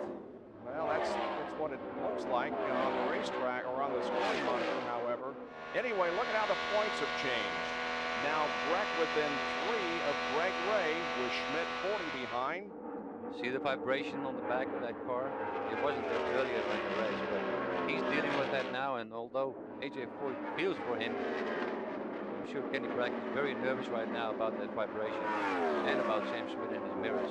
Got 4 laps to go now, and indeed Scott Sharp and Buzz Calkins are running 3rd and 4th as Buhl has dropped back here a little bit. Our concentration is up in front because Schmidt once again begins to close in rapidly on Kenny Brack. Here they come out of the 4th corner to complete lap number 205. 3 laps to go, and the interval is 0.2 of a second and closing.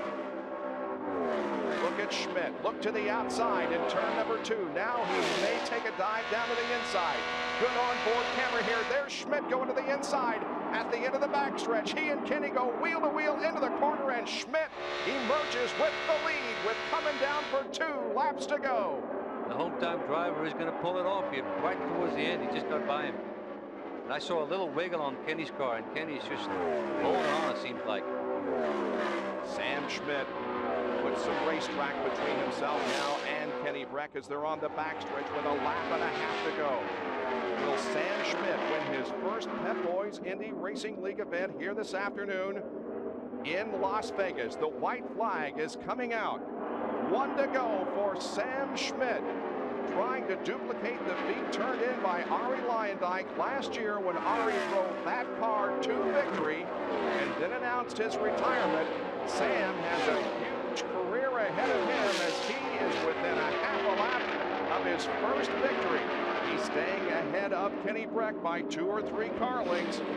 And as we see him come off the corner, indeed, Sam Schmidt is going to win his first Pep Boys Indy Racing League event. Schmidt beats Kenny Brack to the checkered flag, winning the Las Vegas 500.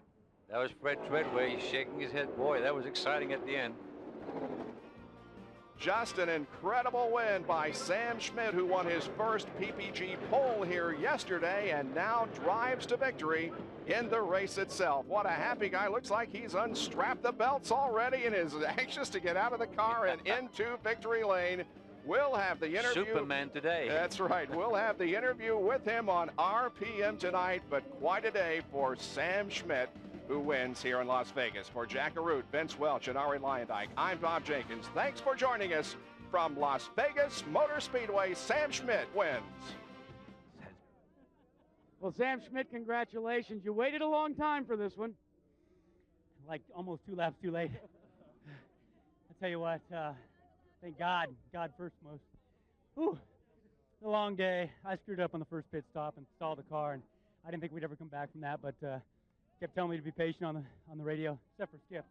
But anyway, it was an awesome day. I mean, the car just handled beautifully all day, and all we had to do was be patient in traffic, and it just came to us eventually. Wasn't as good that last run, and I really had to take a big risk getting around Kenny, but we didn't come to finish second. Talk about that for a moment. You've been in second. You've been the guy that is, everybody says, hey, Sam Schmidt's going to win one someday, when you were this close so many times before. Give me the mindset on those last couple of laps. Well, he was doing such a good job. I mean, he was high going in and low in the middle and high coming off, and we picked up a pretty good push that last set, and there was nowhere for me to go.